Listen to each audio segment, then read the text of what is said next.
Hey guys, in this video I'll show you how to fix NVIDIA Control Panel display settings missing or not showing. A very easy fix.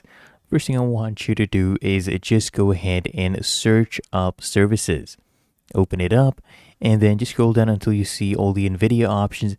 Make sure they're running. As you can see, this one right here is not running. So you just right click on them, okay? And then you open it up, click properties. Make sure the startup type is automatic. It's running. Right? Make sure you click apply. Okay.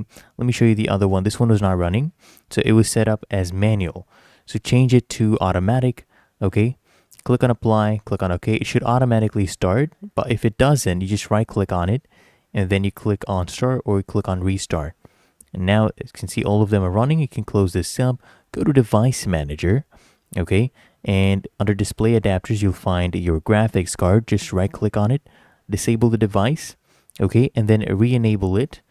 Then what I want you to do is just right click on your desktop, click show more options. You should see the NVIDIA Control Panel.